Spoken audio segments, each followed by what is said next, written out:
Mark and Colette, what's going on? Welcome to the Hair Like Hers podcast. Hey, Shab. How are you? Doing so good. So where are you guys zooming in from right now? We are in the UK, in the countryside. It's very windy and rainy today, so Very English. very English, yeah. Sounds perfect. Okay, you guys, let's get into it because we have some really amazing questions that I think is going to give the consumer a very different perspective on hair and hair products. So everybody got to hear your background. I want to share firstly with everyone, you guys first applied your approach to skincare. Talk to me about how successful that was as a brand, and then what made you move into hair? What made you realize it was the right thing to do?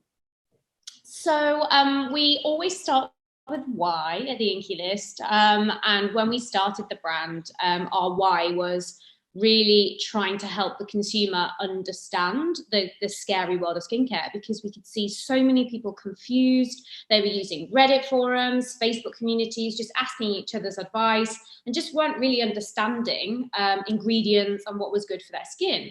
So we set out with a why of, how can we make skincare simple to understand and easy to use? So it was very, very simple. So we kind of set out to democratize skincare. So making knowledge as easily accessible as possible. And then also we made our skincare democratized through price. So making sure that every product was under $15. So it was a super, super simple concept, but from day one, it just resonated with people. Those really simple things that you take for granted when you're in beauty, what an acid is as an example, or how to layer your skincare. People still don't know even today. So actually, if you can help navigate the world of skincare, that really worked for us. So we kind of took that same principle into hair and scalp, because we believe that actually the hair industry is even further behind in skincare. And really, there's a lack of knowledge, but it really stems from not a lot of brands out there having the space to be able to talk and really being able to kind of help educate consumers. So the exact same principle as skin is to hair. We really want to democratize and get people to understand the products and ingredients that are good for them. And right from the jump, we partner with Cult Beauty here in the UK a lot. And obviously over in the US, we partner with Sephora as our kind of brand building partners. And from the jump, we sold out within a couple of weeks, every single bit of stock. Cult Beauty said, we will just buy all the stock that you've got in your warehouse. Which is pretty crazy. Make sure you get some more. That was the same week we met with Sephora, and Sephora just right, get ready. It's March. We need this. And we're like, holy, what do you need? How many stuff?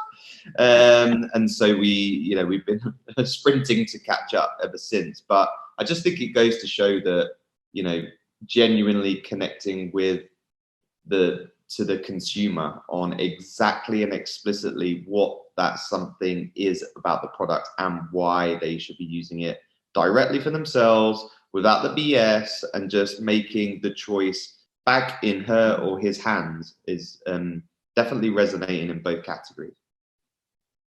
I mean, I believe it. I believe that they wanted all your products and they cleaned you guys out. These are good problems. Yeah, these are great problems. I love it. So you would say that the hair side of it is being just as well received as the skincare side of the business? I would say we're right back where we were at the start of skincare. So when we set out to launch the brand in 2018, the brands that were winning were very, the big brands, and it was like crazy marketing and the veil of beauty, and it was kind of in that space. And I think skincare has come a long way since then. So in 3 years, it feels like consumers really are kind of demanding transparency and really starting to understand. For us, it feels like we're back there with hair. The category still feels like if you go into any store, the category still feels crazy old. You've got like thin blonde hair, go over here. You've got kinky curly hair, go over here. It's crazy. The fact that the category is literally defined so clearly. You have one hair type and that's it. We know that's not the case. And I think people in skin really understand that. They can have combination skin but get dry patches, or have dry skin and get acne. You know, you can have multiple skin issues, and it's the same with your hair and scalp. So I feel like we're trying to start that education piece, but right back where we were at the start of skincare. Yeah, I love that. That's such a good point, because I would totally agree with you on the fact that the skincare lines are so much more broader in their offerings, and it's not just like the fluff that you see in the hair world, where there will be a hairline that has like 20 different products, and yet like half of them are just like extra styling BS that no one really needs and doesn't really solve any issues. It's just like a quick fix. But then the skincare lines are so much more evolved, and you're so right. I can see the exact same thing, where like I could pick out maybe 2 or 3 products out of one brand that I think are actually like worth using or effective, or that have any kind of, you know, impact. And then everything else is just like, oh, but then there's like a mousse, and then there's this kind of spray and that kind of gel and this kind of whatever. And it's like, well, there's so many more things that are missing, because you made 3 shampoos and there's 1,000 different types of hair out there. And like, how is this helping anybody? I feel you guys on that. What made you guys want to create an inexpensive brand and not something with a higher price point? Because you had that decision to make. So what made you go with this $15 and under? It was a difficult one, and it's been difficult since. Yeah, I think when you're trying to encourage customers and clients to try something, you need to remove as many of the blockers as possible. Now, you can get stuff on a price, right? There is loads of things out there. There's loads of cheap stuff out there, but we wanted to make something that was A, efficacious, and B, a little bit elegant as well. Because even though you're talking about ingredient skincare, you still need to be able to use it. So the formulation had to be elegant and effective, in order for someone to come back. And you know, we're a brand that will fall on our swords for knowledge. And every time you just read the product name of our ingredient, we tell you how to say the ingredient. So every single thing is about knowledge, and it seemed remiss to then simplify to such an extent and then charge a premium for that. And we go back to what's our category mission. You know, if we are the first people to explain what retinol is in a real cut-through way for the first time, excellent. And if anyone goes away and buys retinol from another brand, that's okay. We've done our kind of category job. But we see ourselves as the first step into an ingredient in skincare and an ingredient in hair care that actively treats something that person needs, not something that they think they might need, or that they've kind of had this elixir of youth kind of marketing around it, but actually you recognize in yourself what you need and want. You can clearly see what our products are and what they offer and why you should use them, and then it's your choice to bridge the two and decide to buy. And we just think that you shouldn't need to be excluded from that for the amount of dollars that's in your kind of purse, so to speak. So that's been our kind of mantra from the get-go. There's a myriad of things that we have to do for that to happen. Because often, particularly in America, particularly in Sephora, when we were out in stores, of which we will be soon again. We need to come back to the US. But we often got why are you so cheap? There was almost it must be bad. There was almost a distrust of, oh my God, that's too cheap to be able to wear. So that's been quite a battle. I think kudos to Sephora as well for believing in us.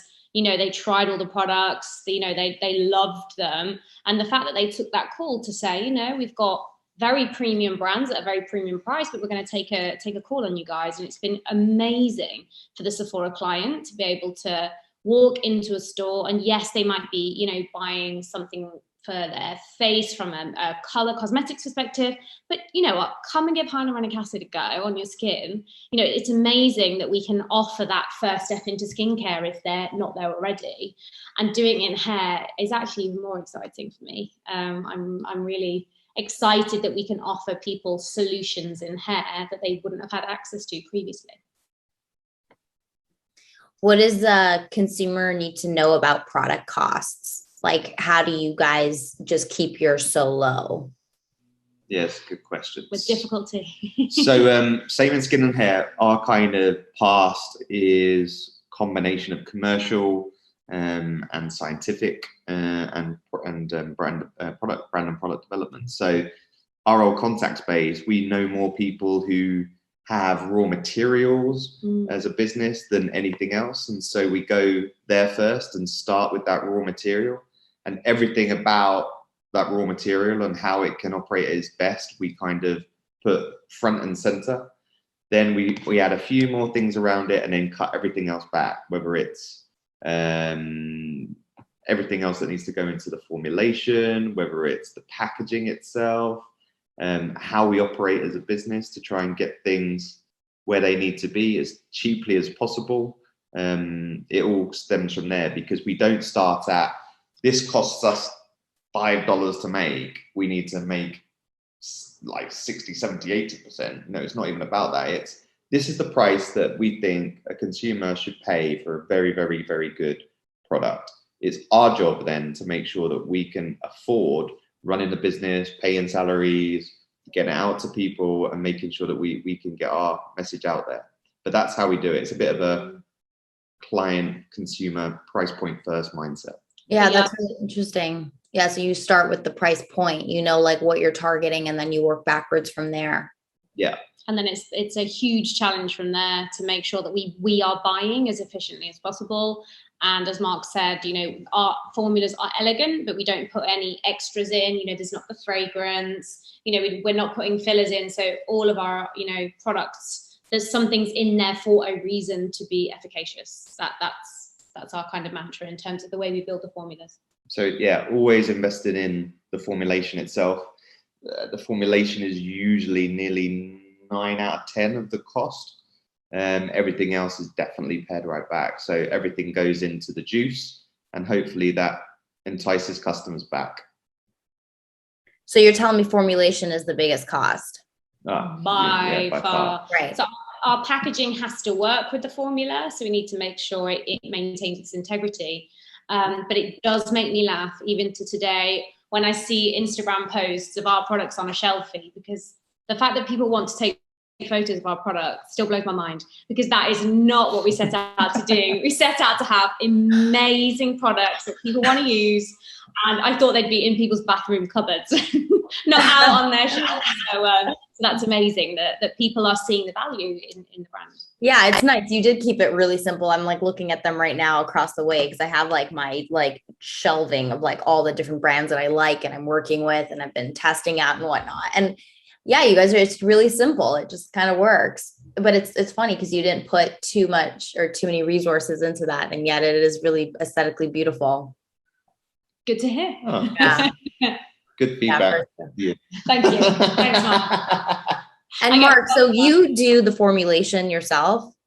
Yeah. So we work with, we've got a small product team ourselves, and then we've got labs here in the UK, labs over in the US and Canada, that we're concocting things all the time, making sure we're,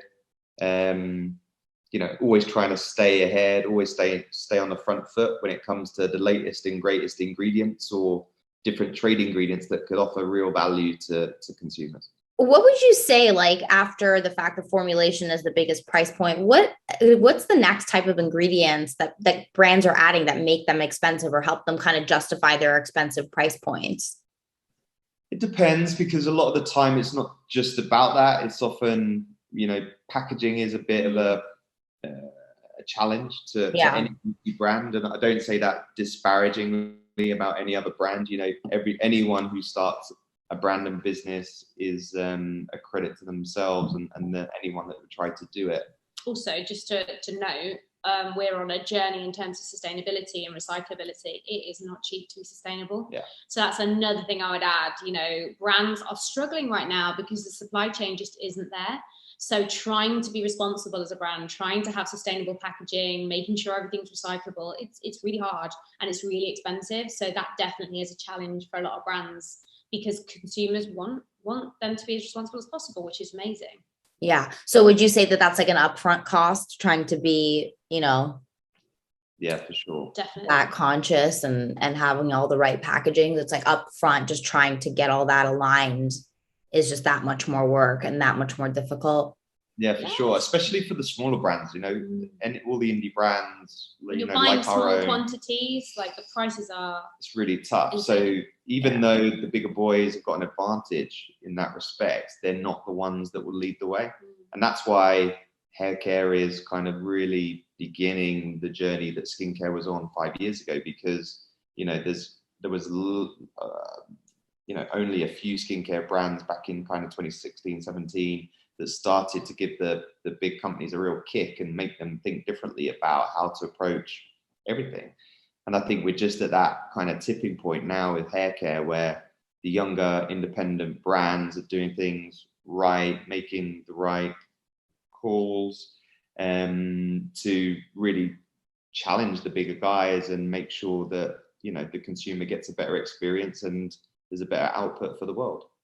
I think like as a consumer, it's tough when you see a traditional kind of brand that all of a sudden tries to be a little bit more conscious and brings out the clean lines and changes things up. Like, to me, that's just like not authentic. I'd like rather commit to a brand that started right from the very beginning, whereas everyone else is just kind of like greenwashing and whatnot. It's just like, well, everybody's now trying to put that effort in, but it's the fact that you didn't do it from the very beginning, right? It's like, where are your interests? Like, are you just trying to do what you think the consumer needs, or are you really doing what you think is right?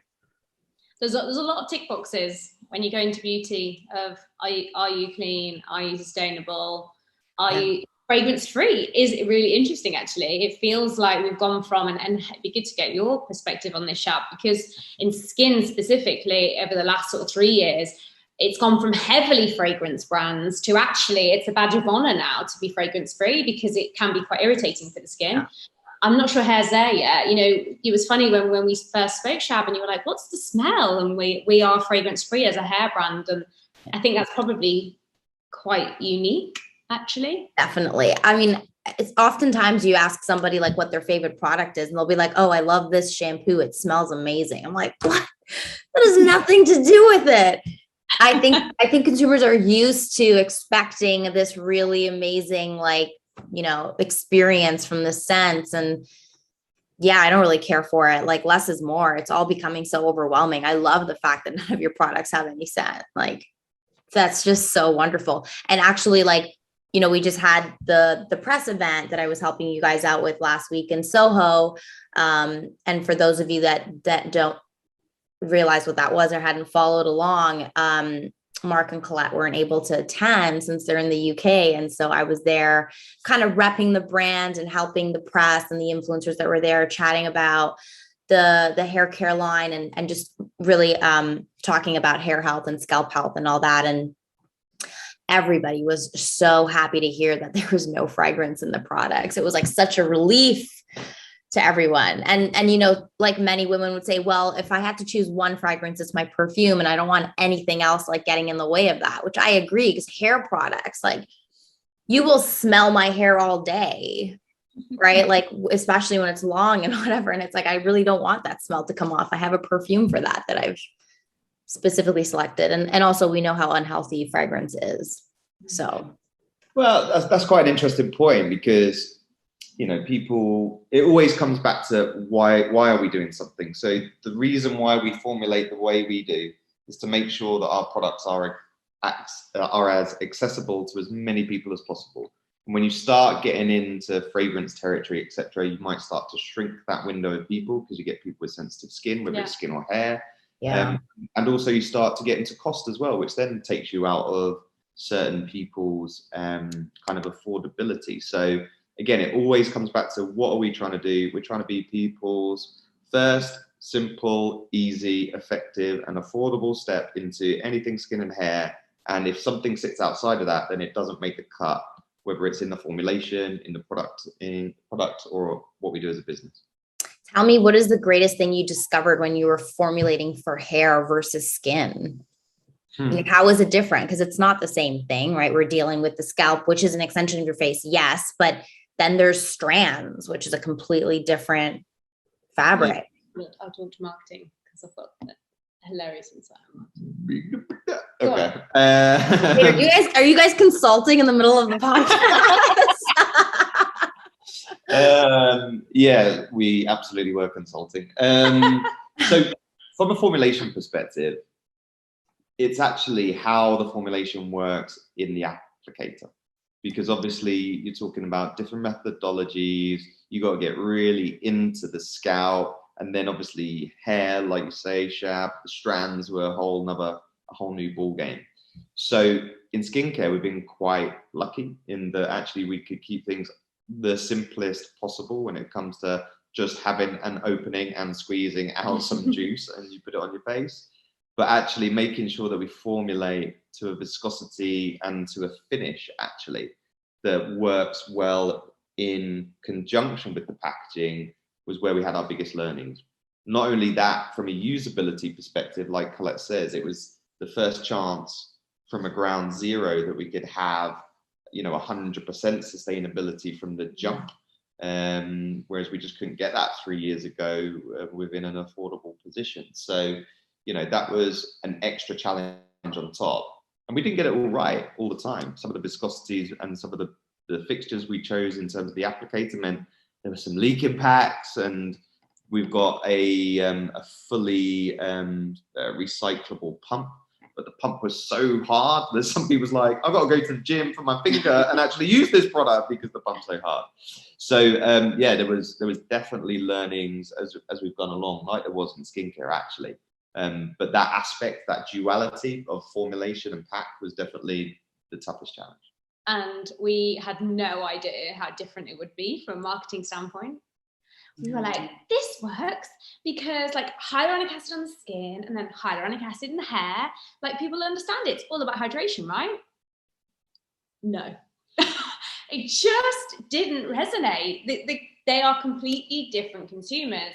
And the way that the hair consumer comes in from a problem solution perspective is so different from a skin customer. So we thought we were doing such a great thing by kind of having ingredients that really were simple to kind of match from hair to hair from skin, and it just didn't at all. We've learned so much around the hair consumer, and as to your point at the start, Shab, around all the extra nicety products, actually that's what people weren't coming to us for. They were coming to us with, okay, I have an itchy, flaky scalp, like I have an issue and I need a solution. And actually the products that have really resonated for us are those products versus, oh, I want extra hydration in my hair, so give me your, hyaluronic acid treatment. So it was a huge learning for us because we thought it would be the same, skin and hair, similar. Actually, it's the same thing. But no, it was a completely different learning journey for us, for sure. Yeah, that totally makes sense because you're just like opening up a whole new world of issues, and yeah, it didn't translate directly. It didn't. What are your thoughts on, let's talk about this. And by the way, at the event also, it's just amazing talking to people, right? Because we were doing like scalp facials and everybody was getting like treated with the staff from the salon, which was such a great experience. And they were getting their scalp facials done. And, the number one issue everybody has is that they're not cleaning their scalp well enough. They never feel like it's clean enough. They don't know what to use. They've tried different things. They can't get it right. And so it was definitely trying to focus on the exfoliators that you guys have. And you have two of them, the glycolic and the salicylic acid. And these are things that you would use like once or twice a week if you're shampooing pretty frequently. But tell me something, what are your thoughts on overstimulating or over exfoliating the scalp? And when is it too much? Because just like the face, we can overdo it, right? If we're like constantly exfoliating, what do you guys have to say about that? I think there's probably three things I'd say. The first is, if you are feeling like you want to exfoliate more than once or twice a week, you've probably got another problem.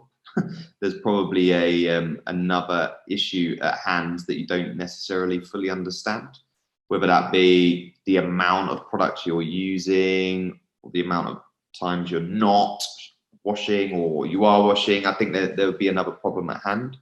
Okay. I think two, if you've got a real sensitive scalp or you've got the early echelons of dermatitis, etc., you do have to be careful. And much like we extol the virtues of in skincare, we say the same in hair, which is start slow, start low, and always a kind of a single product at a time. I think lots of people, and even sometimes stylists, rush to judgment in terms of, completely flipping the routine and doing what you're doing, whereas actually, consistency is key more than anything, and changing slowly over time. And then third, if there is genuinely a problem in terms of exfoliation, it's probably how you're using it as well, or you're using an overly aggressive something.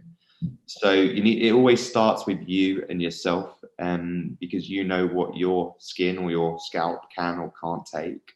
And as long as you know that really well and you connect to a product that is suited for you, then you shouldn't technically have any issues. If you are having issues in terms of that overstimulation, you will soon know about it, because you will feel the soreness, you will maybe even see some redness, you will definitely see more flakes come through, even though you might not have historically kind of experienced that, so to speak. So yeah, it's not a simple answer to your question, but I think it all comes down to know you first. Don't try and do something that is beyond where you currently are, and take things one step at a time to make sure that you're keeping themselves turning over and keeping that base clean. I think that was super important in the products that we did in hair, similarly to skin. So, for example, in our skincare range, we always make sure that we have either a slightly lower percentage level, or if we go for a higher percentage level, the ingredients that sit around it are to kind of reduce irritation. And we've done the same. The feedback that we've had from the glycolic acid scalp treatment is that it's got that really nice kind of castor oil scrub, but it's not too much, it's not too harsh. We would never want to have a super harsh scrub, because if we want to be people's first step into scalp treatment, the last thing we want is to put something super harsh and then kind of ruin their scalp from day one. So that's really important to us, that as many people can try the products as possible. Yeah, definitely, because you see some exfoliants that are really aggressive and they scare me, because just exactly what you said, the consumer has to pay attention to their own hair and play around with it, right? There's really no one size fits all solution. But yeah, there are some brands that have massive salt scrub type of textures to their scalp scrubs. And I'm just imagining the wrong scalp using this and then it having more issues down the road. And your glycolic it really does feel so good. I like it. It's really one of my favorite scalp scrubs, you guys. Yeah. Yeah, it's really simple and it doesn't leave any gunk behind. This is the other thing, we were talking about a lot last week at the event. Everyone was asking oh, how is this any different from other scalp scrubs out there? And these were editors, so they've used everything, right? And I was simple. There isn't a bunch of other BS in there that they're upcharging you for. You're just getting the scrubbing and cleansing action. That's it. There's no fancy oils left behind. You don't feel any extra stuff that just for the sake of making it that much more of a luxurious experience. I was you're just going to get your scalp really clean. Isn't that what we all want?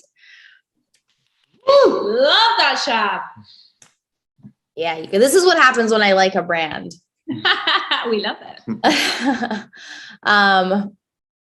Okay. Oh, really quickly, could you just identify who the glycolic scrub is for versus the salicylic acid exfoliator? Yeah, sure. So the salicylic acid exfoliator was actually the first, and that is anyone who's got oily scalp, hair, and dandruff as well. That was our kind of standout product when we initially launched here in the UK. And then, back to your point, Shab, that everyone just wants clean, exfoliated scalp. You need that cleanliness, particularly if you're using products and you've got that build-up. So the glycolic was formulated for exactly that. Anybody who just wants a decent wash and to feel clean. And it's the first time in any product actually that we've put a mild 100% biodegradable tiny amount of physical exfoliation in there, because coming back to your earlier question, what was the hardest thing? We really wanted to have a fully chemical exfoliator, but we just couldn't get one without being too aggressive to even normal scalps, to be honest, that were able to shift the buildup of product. And so we had to have a mild amount of physical exfoliant in there to make sure that we could kind of agitate it enough to dislodge it. Yeah, it feels really good. It feels so good. It's like the best kind of scrubby feeling. Okay, how long do you guys actually test something before you launch it? What's your process like?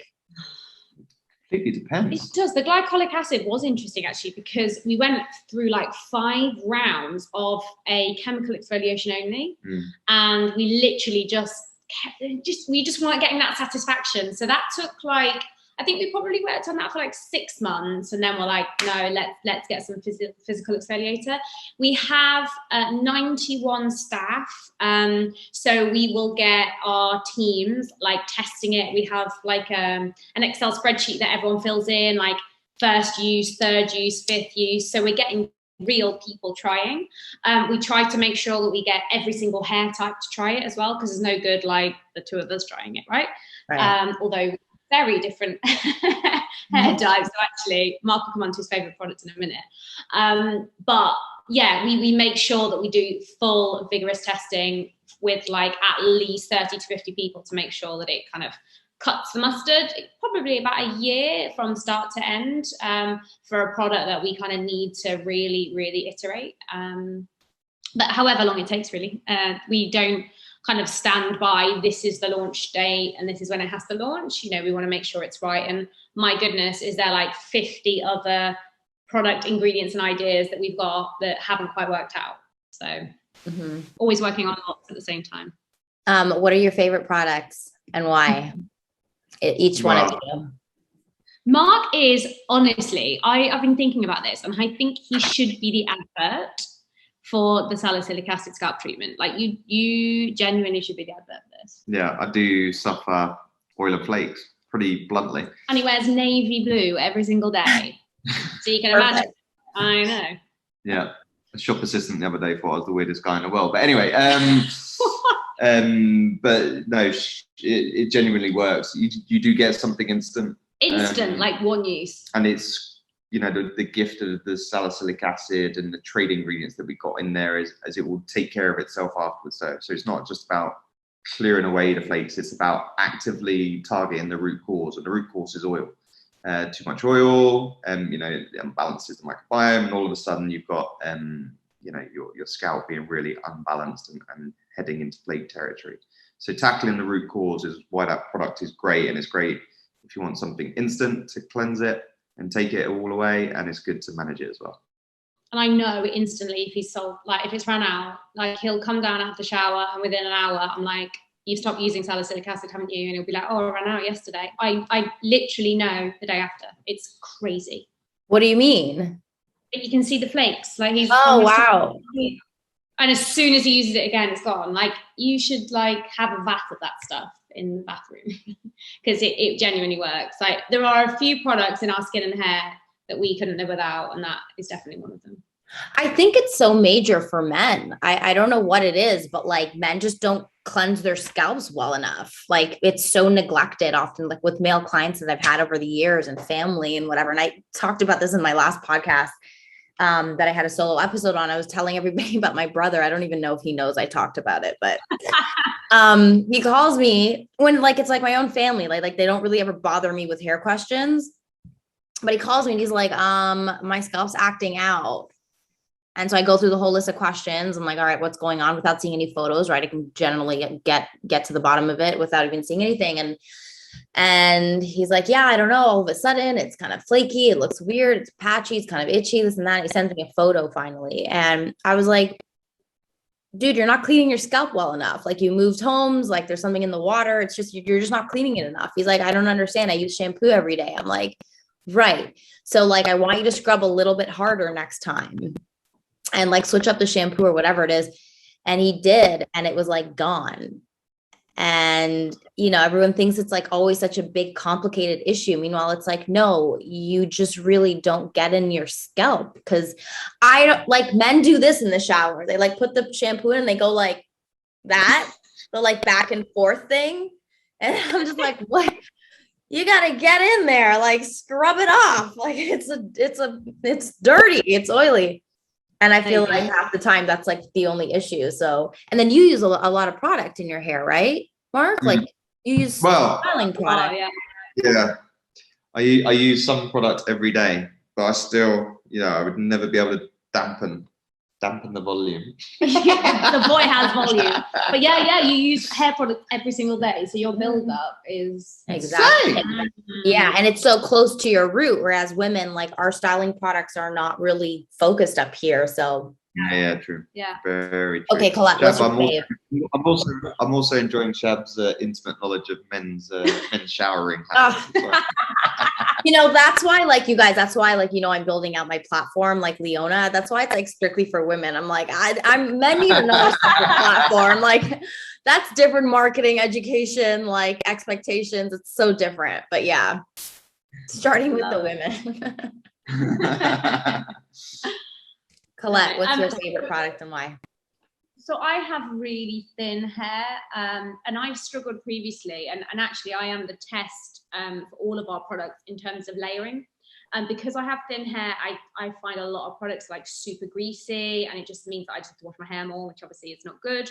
So all of our products, whether that's from like the shea oil to the chia seed, like from everything, we've tested it on my hair to make sure that everything's like nourishing enough but light enough, and the shea oil particularly is insane. So for like the curliest hair, it's the most beautiful nourishing oil, but actually it doesn't, even for my hair, it is absolutely phenomenal. And if I just put it on the ends, it makes such a difference. But obviously having thin hair, the peptides volumizing treatment is like my go-to, because again, I don't feel like it's there. I just feel thicker, and it doesn't feel heavy. It doesn't feel like I've got loads of product on my hair. So I'm all about products that you can't tell that you're using. You don't want to feel like you have exactly. So yeah, since using that, it just feels stronger and thicker. So that's my go-to. And how do you like to apply it? Well, for me, because I have quite oily hair, I just everything from kind of 2/3 down. Just when I'm blow drying it, just a few drops as I'm blow drying. Jobs are good. I like how you plugged like 2 other products, amidst telling me what your favorite one is. The shea oil is remarkably light. That was something that was kind of blowing everyone away at the event, when I just love to put products in people's hands to have them touch and feel it. And that was just like the best reaction from anything. They're like, oh my God, it looks so shiny and greasy. And then it's like, but it's not. And it's like invisible, actually. Oh, so good. No, it is. Yeah, it's a trading ingredient called fractionated from shea butter. But that's why it's so much lighter. So just basically brilliant. It's remarkable. It's a beautiful oil. I mean, like I was kind of playing with it all day. Like by the end of the day, like my hands were just like so nourished. Love it. Okay, cool. The volumizing peptide I think is really cool. I like the texture. I just like how it feels in the hair. I love the hyaluronic acid, since we're on the topic of our favorites. I think that's a really cool product to put in the hair. And this is something like I had to explain to everybody, because people aren't used to obviously this idea of hyaluronic acid in hair. But I was just like, listen, like you need to maintain the moisture inside your hair in order for it to dry less frizzy. And this helps with that. And so like, the first thing you want to put in your hair after towel drying it is that hyaluronic acid product, right? Just let the hair soak that up right away. And it really is it's an interesting step. I personally don't like using styling products. I don't like putting things in my hair after the shower. I'm always pre or during, and that's kind of something I just love to grab and put in now. Helps with the frizz. Yes. Yeah. Yes. And this is my hair air dried, right? It was just like I just had gotten out of the shower before our recording, and I'm just letting it kind of air dry. And I have a cream in there. I never even air dry my hair like this. It's always blown out, but I'm testing something out. And I put the hyaluronic acid in first. I was like, Nice. yeah, Nice. that's a really great one. Okay, you guys, we are at the last question. This is something I like to ask a lot of people because I think there's just so much innovation and so much new technology and research out there that the hair world was rapidly evolving. What do you guys see the future of hair products as? Like, where do you see this hair product world heading? What can we expect from the future? What would you guys like to see in the future? What are your thoughts? I can tell you about a challenge that I would love to fix. Dry shampoo. Like for me, like if somebody could nail that, hopefully us, that would be absolutely amazing, because I just have never found a product that prolongs my hair wash. Like I just hate them. I absolutely hate them. Yeah, it's never quite satisfying, right? Dry shampoo. No. It's like I feel like you're partially like accepting the fact that it's going to feel even more gross, but who wants that, right? Use it. Yeah. And I think I would see the future as there'll be more innovation and more brands that people are going to be able to have better choice. It's exciting time in hair right now. Every new brand we see coming through is like really exciting. The indies are like smashing it right now, and it makes us really happy to be like part of that subset of brands that are trying to break through versus the big boys. That makes us happy. Yeah, and I think it will only accelerate as well. I think the consumers will end up choosing the smaller guys who have a really strong point of view, who really connect with that type of client and who she is and what she wants to achieve or fix. And I think it will just lead to a real positive shift in the whole category, and all the hair care boats will rise accordingly. I have to fully agree with you on that. It is very exciting. I mean, I grew up in the industry and I knew only of all the big brands and only thought the big brands were the way to go. And now I'm just like, yeah, I'm really blown away by everything that's coming out, including you guys. Yeah, hands down, just like really incredible company, mission, founders. I think the last thing is the actual like efficacy of the products. Like, yeah, that's great. But like everything else before even using the product, really, like, you know, you just connect with your brand so well. And every little effort that you guys have put into creating what the Inkey List is, like, it doesn't go unnoticed. You guys are like really just stand up brand. You're an amazing example for other brands to follow. And I truly think that like consumers will appreciate every little thing that you do. Always, so long as you guys stay true to the mission. But it's just not easy finding brands like you guys with great people behind it. So that's why you guys are here on the show. That's why I was, part of your knowledge collective. Really happy to have joined you guys. Oh, thanks, Shab. That's awesome. So much. We love to meet like-minded people, and our kind of mission to spread knowledge is only better with you in it. So thank you so much. Thank you so much for being on the show. Bye. Thanks, Shab. Bye. Bye.